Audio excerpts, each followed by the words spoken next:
Has Ice Switch always been able to take the Frostworm as a mount? I actually don't remember. But anyway, here's the battle from Anti-Kaiju, who is himself taking Kislev and a small Kaiju, and the Ice Switch on the Frostworm.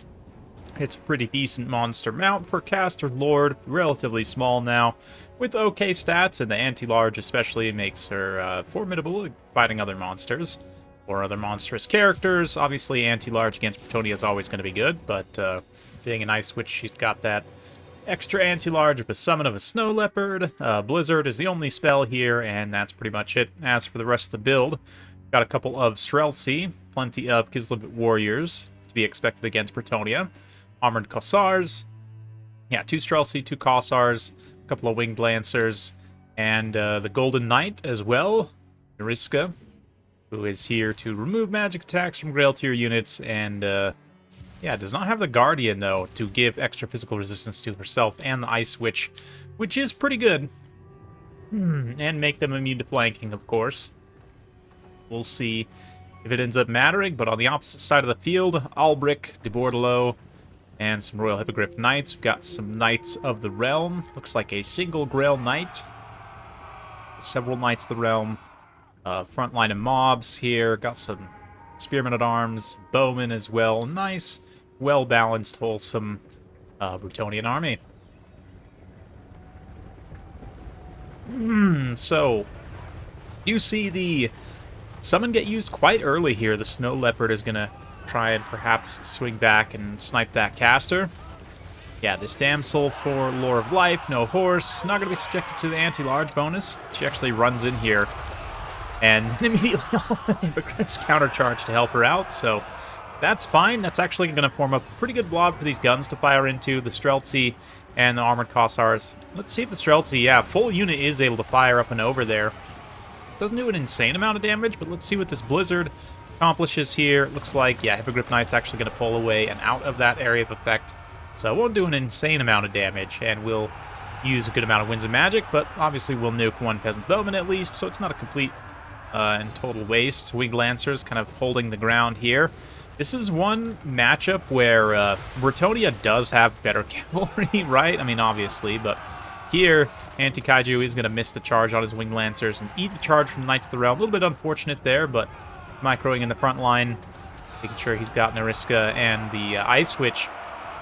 Again, didn't quite follow up there, didn't get a... I don't know if Alberic was frostbitten. I think he probably was still frostbitten there, but yeah, had he been able to get pinned on the ground by the Ice Switch, Nariska would have been very, very rough, but yeah, Royal Hippogriff Knights been hanging back for the time being. We're going to jump on Nariska. I think this is also a mistake for the Bretonnian player, thinking about kind of target priorities here. What's most threatening? The Streltsy by far the most threatening thing to your power pieces in terms of range damage, so I'd probably just drop the Royal Hippogriff Knight straight onto the Streltsy, especially where you've got the Grail Knights nearby to be able to reinforce. It's not like they're going to be without support there. Meanwhile, speaking of support, Winged Lancers pull back where they can support and be supported by their own infantry, manage to not lose too much against those Knights of the Realm, and take advantage of their glorious charge, countercharging some peasants here. Ice Switch kind of hanging for the time being. Looking for more opportunities for Blizzard, perhaps, for generating some more Winds of Magic. Yep, looks like there's another Blizzard going to be unleashed. Try and get at those Grail Knights, sacrifice a little bit of health off the things, Winged Lancers and Streltsy and whatnot. But, yeah, Grail Knights are a worthy target to sacrifice a little bit of HP on. Grail Knights are going to take pretty significant damage there. Alberic also, ooh, little camera glitch there. Feeling his Anti-Large is going to jump in to duel the Ice Switch. And, yeah, he's also got quite a bit of Winged Lancers, for the moment at least, distracting him, so he ends up taking like 2 or 3 attack animations in the back there. Not to mention, the Ice Switch just gets pretty good RNG. I mean, if we actually look at their stats, they're not that far off, to be honest. Alberic, you might think, is kind of a combat lord. I mean, granted, he's... You know, we'll have to look at the cost, but he is, yeah, basically just a combat lord here. Let's see if he can get pinned on the ground by Nariska there. Looks like the Frostbite already has worn off.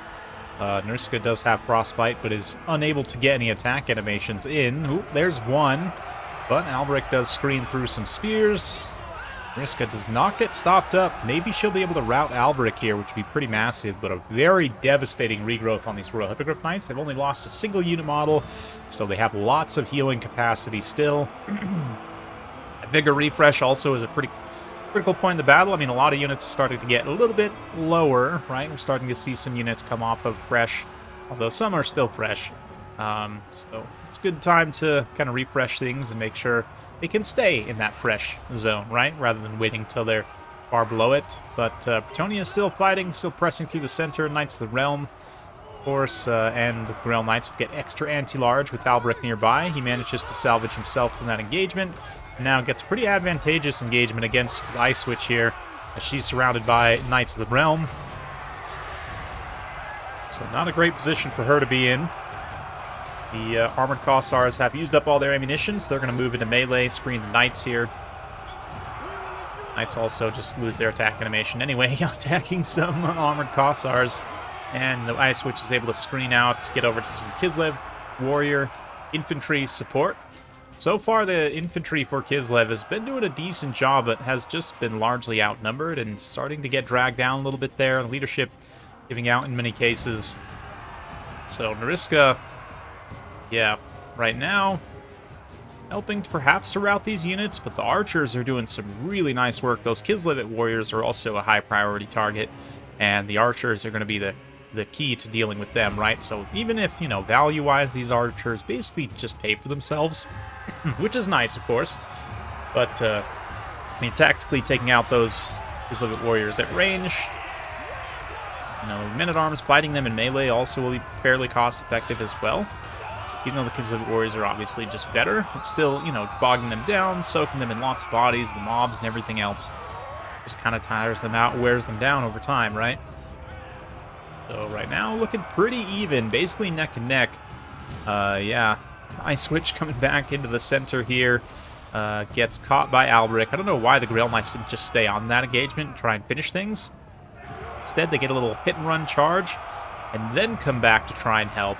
But, nah, then looks like they're actually going to pull away as Kislev's able to rally quite a few supporting units there. Yeah, those Kislev warriors especially going to trade so cost-effectively against Grail Knights as they are able to saturate in all their unit models. The two archers for Bretonnia sitting back basically unopposed at this point have been able to just dump all their ammunition into various infantry targets, and Kislev doesn't really have a way of stopping them at all. I mean, other than just waiting for them to be out of ammo, which they almost are, so see what Antikaiju can do here. It's one healthy Kislev warrior, relatively healthy. Will go a long way, but they are just one. We've also got some Armored Cossars doing all right here, but yeah, the Ice Witch, I'm surprised, doesn't immediately countercharge here on the Royal Hippogriff Knights. Eventually does countercharge, a little bit late, but there you go. Mariska still is able to get in, at least pin one unit model back. Continue frostbiting the whole unit via this one guy. And, yeah, he's going to get killed by the Frostworm, which is fine, you know, picking off some unit models here and there. But Hippogriff Knight's still 9 models online. And Bretonnia, besides the archers, I mean, Alberic's doing all right. He's got about a quarter of his HP left. Same for the Ice Witch, so pretty neck and neck still, but I think Bretonnia is starting to get a little bit of an advantage as these Grail Knights and Hippogriff Knights are both relatively healthy, and Kislev doesn't really have any power units left. It's all sort of low-tier-ish stuff, so we'll fast forward a little bit through this late-game cleanup as Bretonnia kind of chases various units out in the periphery and in the center. We eventually do get an engagement. Hippogriff Knights charging down in, Alberic as well. Kislev warriors with their poleaxes, hammers, and quad forks here. Gonna get in, start mixing it up, and do some pretty good damage. A nice blizzard gets unleashed here as well, which is going to absolutely devastate the remaining peasant bowmen, but they are just peasant bowmen after all. Ice Witch now faces By Our Blood as her leadership falters. She did quite a bit of damage to Alberic there, but he now wheels up and around. Hippogriff Knights, as they try and withdraw here, are going to be taking some decent hits due to the frostbite there. You saw a few more little stabs of the Kislev warriors as they pull back, but that regrowth is making a huge difference right now in Kislev doesn't have it, and Bretonnia does. And I think that's pretty much the difference between their two armies right now, honestly. Everything else has basically been more or less even. Like I said, Bretonnia a little bit, I mean, not a little bit, decently ahead on the balance power now, but definitely with 2 power units left plus their Lord. Whereas Kislev really just has their Lord and Hero, right?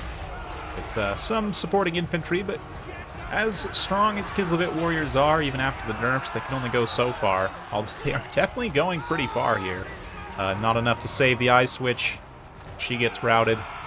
And that's probably it for Kislev at that point. I mean, Nariska's holding for the time being, but yeah, I can't help but think if Anti-Kaiju had found the funds, that extra 20% physical resistance, it may not have made the difference. I don't know, it's hard to say, but it would have certainly made a difference, and considering how well the Ice Witch already did on Frostworm, just being able to preserve her HP for longer and sustain through that later part of the engagements, you know, in that late game, that physical resistance can definitely go a long way in just helping to preserve the amount of HP you have, really, but maybe you had it, maybe I just completely missed it, but I mean, the Ice Witch was able to get 2,000 damage value by herself. Yeah, very impressive stuff, honestly.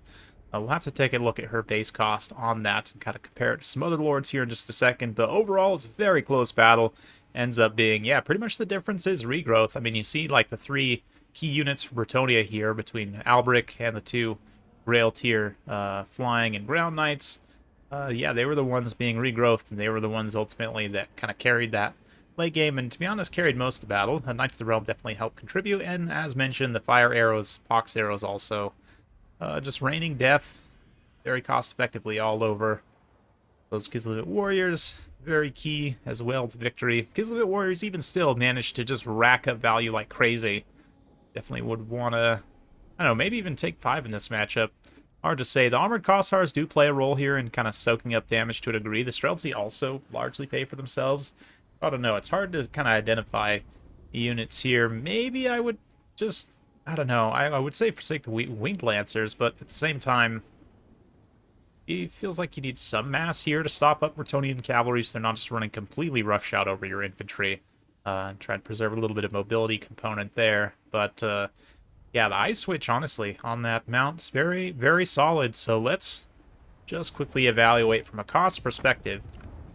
In terms of monstrous caster lords, ground only, but still, as you saw there, pretty comparable power level to something like newly buffed griffins or hippogriffs, and maybe even better, arguably. Well, flying, I think, is a comparable trade for anti-large, being able to pick your engagements significantly. But yeah, overall, 110 armor is really not bad. Only 1550 for base cost is also quite decent. Like, if we just even take a look at a non-caster, right, generic, like Bretonnian Lord, it's, yeah, 1500, so it's not far off. And again, the stats are fairly comparable. More armor, less leadership, ground-based, right, but you do get frostbite, and quite a bit more HP even than the Griffins, so I don't know. For me, this is like a super cost-effective kind of monstrous caster lord. Reminds me very much of Dark Elves, even though the Supreme Sorceress on the Dragon is sort of a tier up, almost, I would consider. Like, yeah, I don't know, you guys have to let me know what you think about this, but the Dragon supposedly is like a tier 4, tier 5 monster, whereas the Frostworm feels more like a tier 3, tier 4 monster, potentially. Hard to say, really, but yeah, 2,000 value for the Supreme Sorceress, and you can see it, as I mentioned, she is just a tier up in terms of stats in pretty much every way, although interestingly enough, the HP is actually only slightly more and less armor on the Black Dragon, but still just way better. Everything else in terms of stats plus the breath attack. So yeah, it's sort of very comparable. This is like the tier 3 versus tier 4 version, right? Very interesting stuff. So hopefully you enjoyed that. If you like this sort of content, be sure to like, subscribe, hit that bell notification. Every time I upload a new video, you'll be notified. Thanks again. We'll see you next time.